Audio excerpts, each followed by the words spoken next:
जय हिंद सभी साथियों को रोजगार दो पे आप सभी का स्वागत है। सभी को गुड मॉर्निंग, सुप्रभात, जय हिंद, जय भारत।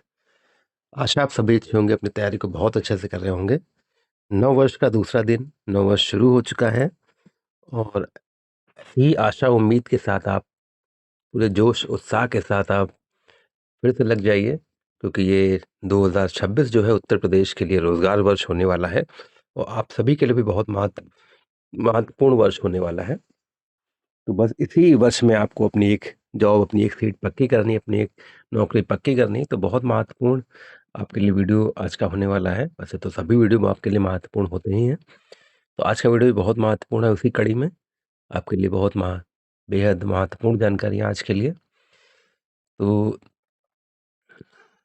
बात करते हैं हम लोग UP triple S C latest updates, junior assistant 5512, VPO AGTA latest news, आरक्षण आदेश का क्या फ़र्क पड़ेगा, संपूर्ण जानकारी आज आपको इसमें प्रोवाइड कराने की कोशिश की जाएगी।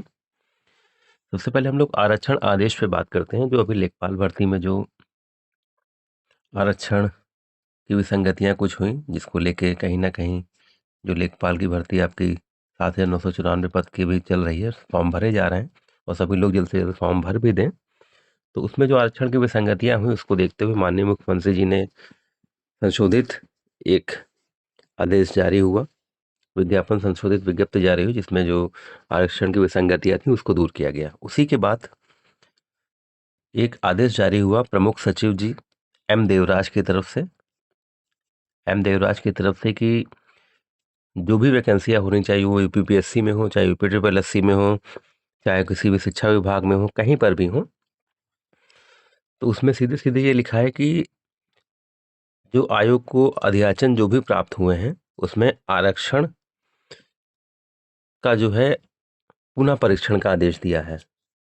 तो जब इसमें देखिए पुनः परीक्षण लिखा हुआ है, तो आरक्षण को पुनः परीक्षण का आदेश दिया हुआ है। तो जब पुनः परीक्षण लिखा हुआ है, तो अब इसमें क्या होगा, अब आयोग से, जो विभाग से आयोग को अध्याचन प्राप्त हुए थे, अब आयोग उनको दोबारा फिर विभाग को भेजेगा कि आप पुनः परीक्षण करिए कि कहीं आरक्षण में कहीं कुछ विसंगतियां तो नहीं हुई हैं। तो अगर ऐसा है तो उसको करेक्ट करके आप दोबारा भेजिए। तो अब जब आयोग दोबारा विभाग को भेजेगा, विभाग फिर आयोग को भेजेगा, फिर आयोग कहीं ना कहीं उसको शासन के स्तर से क्लैरिफाई कराएगा कि हाँ आप देखिए ठीक है, तो तब अभी मान के चलिए कि आपके विज्ञापन जारी होंगे।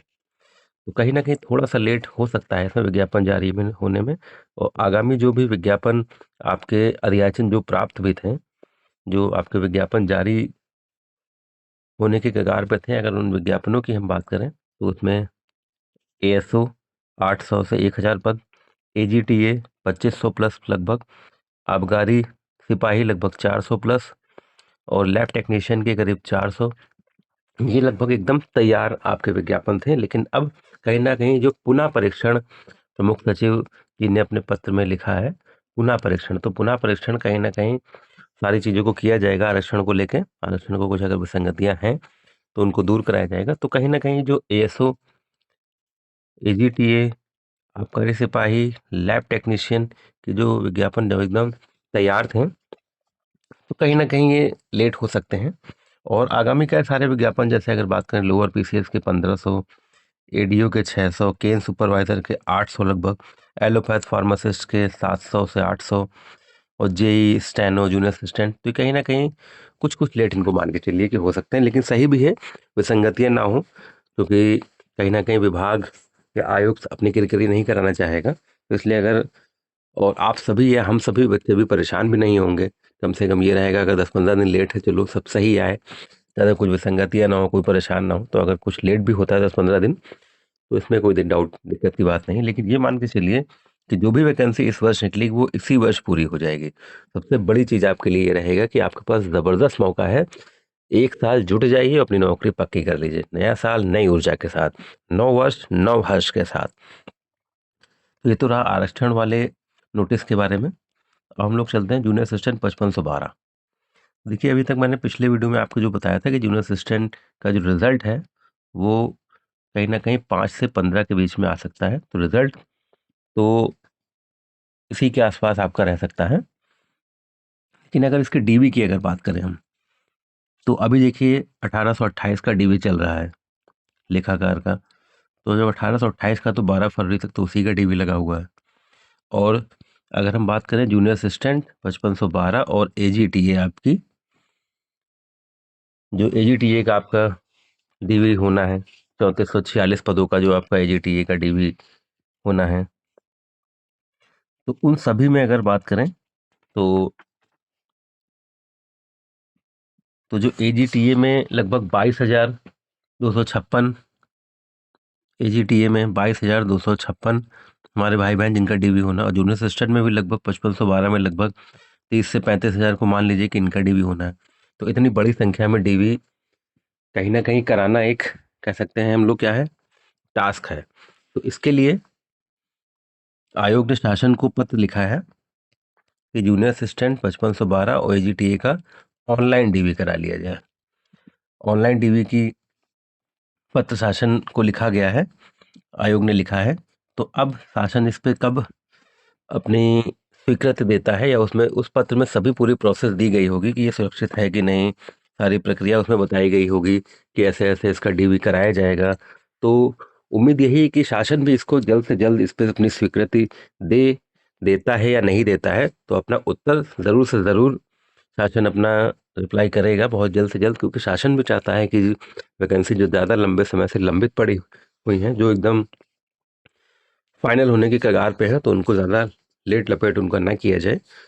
तो बस इसी उम्मीद के साथ, ये भी जैसे मैं आप कह रहा हूँ कि जैसे 12 तारीख तक तो 1828 का ही आपका डीवी लगा हुआ है लेखा ऑडिटर का। तो अब जो डीवी होगा वो होगा ऑनलाइन या ऑफलाइन, जो भी है वो डीवी मेरी समझ के हिसाब से ये 12 तारीख के बाद ही जाएगा।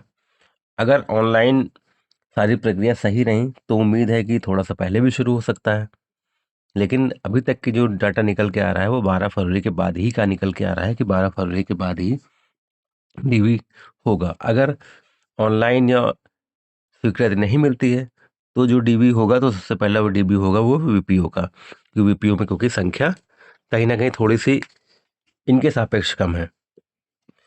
तो वीपीओ में जैसे 1467 पदों के लिए केवल 6,113 ही हमारे भाई बहन हैं, तो उनका डीवी मान के चलिए कि लगभग 200 बच्चों का रोज होगा। अभी जैसे प्रक्रिया के हिसाब से चल रहा है, तो अगर 200 बच्चों का रोज होगा तो तब भी मान के चलिए कि लगभग 1-1.5 महीने का समय लगेगा। तो आयोग और शासन जल्द से जल्द इस पे कोई ना कोई निर्णय लेगा कि आप लोगों का ज़्यादा समय ना लगे। इसीलिए मैं अपने हर वीडियो में कहता हूँ कि आप रेगुलरिटी और पेशेंस ज़रूर बनाए रखिए, क्योंकि पेशेंस की बहुत ज़रूरत पड़ती है, क्योंकि आप परेशान होंगे तो आपके साथ साथ आपका पूरा परिवार परेशान होगा। तो ऐसी विसंगतियाँ या ऐसी, कह सकते हैं कि मौका उत्पन्न ना हो कि परेशान हो कोई। तो बिल्कुल आप सभी से निवेदन है कि नव वर्ष है, नई ऊर्जा के साथ, नए धैर्य के साथ